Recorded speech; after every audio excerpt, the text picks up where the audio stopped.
In the name of Allah, the most gracious, the most merciful, my dear students, Assalamu alaikum. Just consider your house in hot water heating system. ठीक है, मालूमात ये. The water is pumped at a speed of कितना? Speed.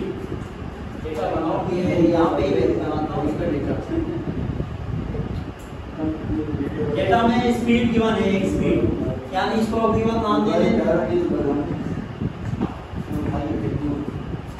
V1 ठीक है, और से सुनो V1 कितना है 0.5 मीटर पर सेकंड 50 मीटर पर सेकंड ठीक है.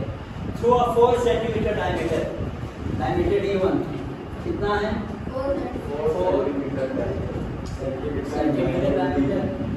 Pipe in the basement under the pressure of 3 atm. Pressure कितना है 3 atm P1 3 atm. अच्छा ये प्रेशर जो है ना इसको आप एटीएम में पास्कल में कन्वर्ट करके सॉल्यूशन करें.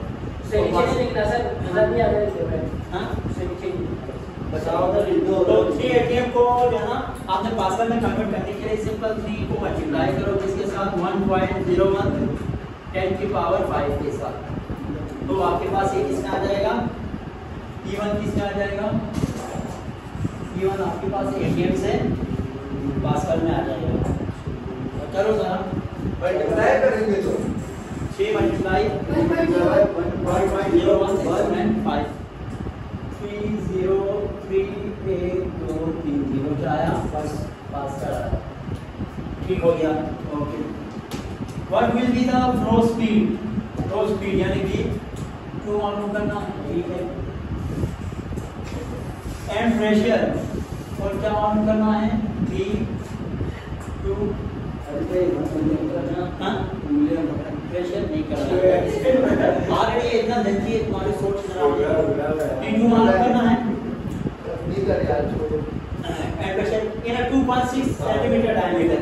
दूसरा डायमीटर D2 गिवन है कितना है 2.6 centimetre diameter.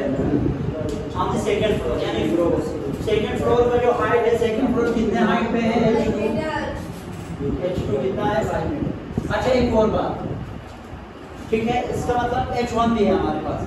H1 first floor पे ना सेकंड फ्लोर H2 हो गया तो फर्स्ट फ्लोर पे H1 कितना होगा 0 मीटर. ठीक है, तो ये पूरा डेटा हमारे पास गिवन है. सबसे पहले हमें क्या मालूम करना है V2 मालूम करने के लिए हम इक्वेशन यूज करेंगे इक्वेशन ऑफ कंटिन्यूटी. ठीक है, सर H1 वही लिख देते 0. हां इधर लिखा ताकि ये वही लिख दो. ठीक है, तो देखो अकॉर्डिंग टू पास्कल लॉ नहीं कौन सा according to equation of continuity हमारे पास A1 V1 A2 ठीक है. यहाँ पे पाइप का जो एरिया है ना पाइप के एरिया की जगह पे आप क्या रखेंगे पता है पाइप का जो एरिया है वो होता है हमारे पास pipe D1/4 into V1 is equals to यहाँ पे पाइप D2/4 यहाँ पे V.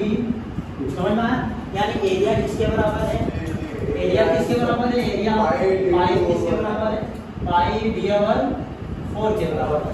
तो 1 के लिए D1 हो जाएगा. अब आपको पता है यहाँ से पाई और पाई कैंसिल 4 और 4 कैंसिल तो क्या बचा D1 V1 is equals to D2 V2. मालूम क्या करना है आपने V2 मालूम करना है तो D2 इस टाइप का आएगा. यानी V2 मालूम करने जा रहे हैं तो D1 V1/D2 यानी D2 को नीचे के बारे में भेज दिया. समझ में आया यहाँ तक कोई मसला तो नहीं है. एक मिनट D के ऊपर स्क्वायर है एरिया के ना ये जो D है ना इसके ऊपर स्क्वायर है फार्मूले में ना ये स्क्वायर के साथ में आप लगाते हैं.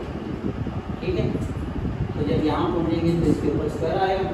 अब इसके अंदर एक और चेंज ये होंगे D1/D2 की whole square into V1. Clear है. अब वैल्यूज पुट करो D1 की वैल्यू भी है D2 की वैल्यू भी है V1 की वैल्यू भी हमारे पास मौजूद है. तो जरा यहाँ पे करेंगे हम देखिए थोड़ा सा लेकिन ये आसान इस फार्मूला याद रखना पड़ेगा. D1 कितना है V1 कितना है 4 centimetre. 4 centimetre divided by d2 कितना है 2.6 सेंटीमीटर 2.6 की होल स्क्वायर हो गया मल्टीप्लाई v1 कितना है 0.15 मीटर पर इन दोनों को डिवाइड करके इसका स्क्वायर ले लो मीटर पर सेकंड v2 आ गया। अब आंसर चेक करो फिर हम आगे बढ़ेंगे v2 की वैल्यू आता है मैं इसको v2 1.8 को हटाएंगे तो ये क्या हो जाएगा 2 हो जाएगा मीटर पर सेकंड। तो ये रो आप करके आप रख सकते हैं।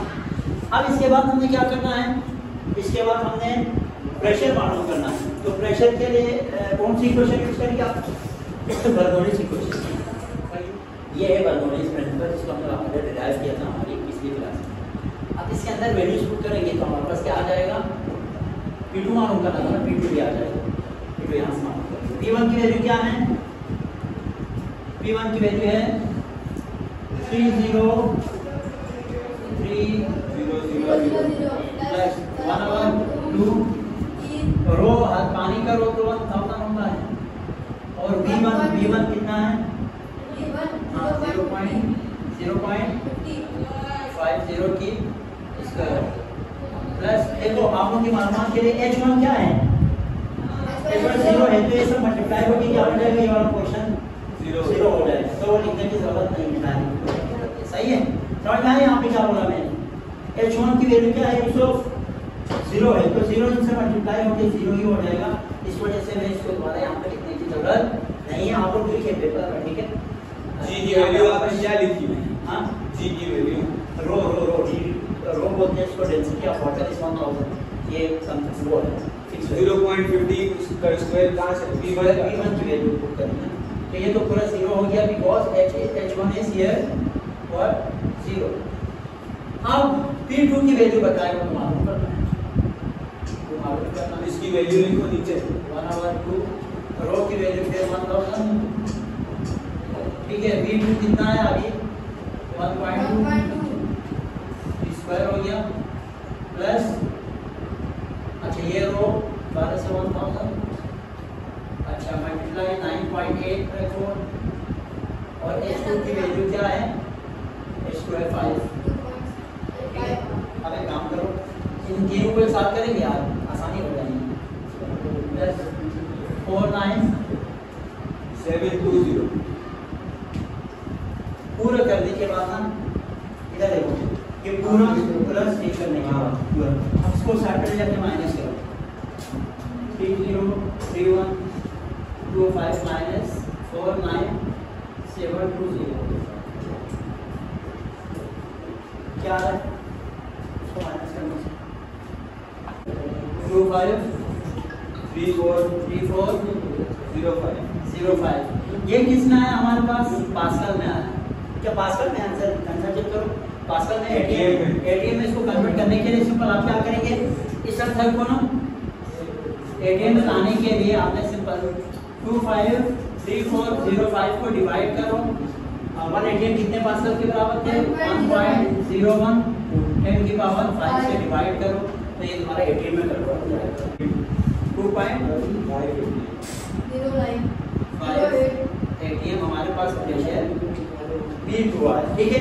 ये न्यूमेरिकल नंबर 5 ज़रा देखें न्यूमेरिकल 5 डिस्कस करते हैं हमारे स्टूडेंट्स।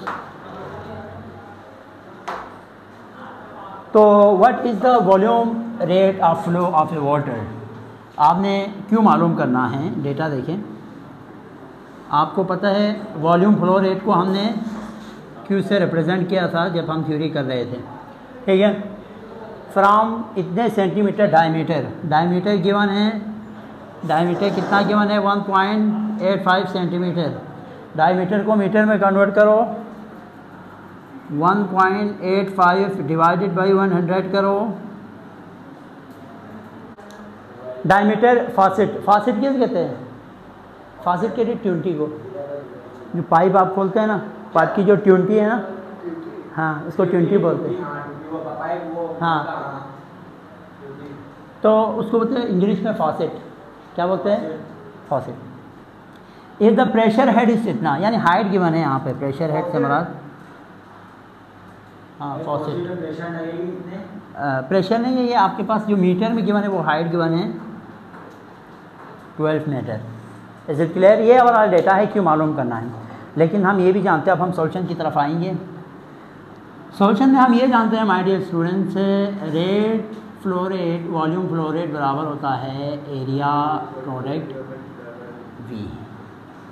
ठीक है, हाँ, तो फिर भी मुझे एक चीज़ में आ रहा है, एरिया तो हम इससे मालूम करेंगे। ए इज इक्वस टू, देखो ए इज इक्वस टू अच्छा पाई डी स्क्वायर अपॉन 4, इससे एरिया आ जाएगा बगैर किसी टेंशन के, क्योंकि डायमीटर यहाँ गिवन है, पाई की वैल्यू भी फिक्स है। लेकिन वी के लिए मुझे एक चीज़ का सहारा लेना पड़ेगा। पहले माय डियर स्टूडेंट्स एरिया निकालते हैं, फिर वी निकालेंगे, फिर वैल्यू आएंगे तो पुट करके आंसर निकालेंगे। ठीक है, तो एरिया की देखो ए इज इक्वस टू पाई की वैल्यू है 3.14 मल्टीप्लाई डी की वैल्यू कितना है 0.0185 की होल स्क्वायर, अच्छा डिवाइडेड बाई 4। अच्छा बेटा पहले इसका स्क्वायर ले लो, तो यहाँ पे हमारे पास इंशाल्लाह एरिया निकल के आ जाएगा। वॉल्यूम नहीं, ये वेलोसिटी है। अब वेलोसिटी के लिए वॉल्यूम फ्लो रेट बोलते हैं ना इसको। वेलोसिटी के लिए एक ही हल है मेरे पास, एक लॉ यूज़ करूँगा मैं यहाँ पे। अकॉर्डिंग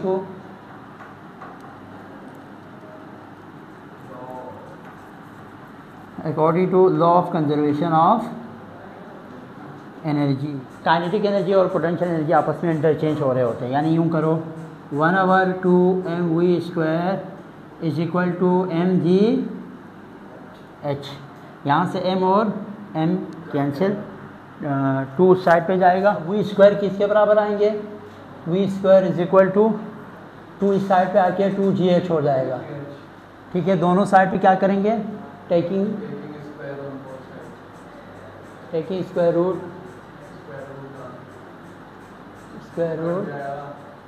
ऑन बोथ साइड करने से क्या होगा, v is equal to under root में 2gh। थोड़ा गौर करें ना, सारी वैल्यूज आ गई है हमारे पास, पुट करके आंसर निकालना है। कैसे देखें, q किसके बराबर है, q is equal to a multiply v। a की वैल्यू कितना है, हाँ 2.6 मल्टीप्लाई 10 की -4। अब v की जगह पे आप क्या रखें, यहाँ पे अंडर रूट 2gh। अब आपको पता है यहाँ पे ये अंडर रूट 2, g की वैल्यू क्या है 9.8, h की वैल्यू गिवन है कितना है 12। बेटा पहले इन तीनों को मल्टीप्लाई करके इसका रूट ले लो, जो आंसर आएगा उसको इससे मल्टीप्लाई करो, तो फाइनल आंसर आपके पास आ जाएगा। इसके साथ इन दोनों को मल्टीप्लाई 3.98 10 की पावर -3। अच्छा q का अगर हाँ आया है, बस अभी भेज रहा हूँ। तो इसका अगर आप यूनिट देखें ना, वॉल्यूम फ्लो रेट का क्या यूनिट हो सकते हैं, सेकेंड। ठीक है भाई। अच्छा यहाँ पे ना बुक में 4 आया है, मतलब रोन ऑफ करेंगे तो आप 4 हो जाएगा, मसला नहीं है। ठीक है भाई, यही परफेक्ट आंसर आ रहा है हमारा, यही रखिए आप, मैं भी करूँगा।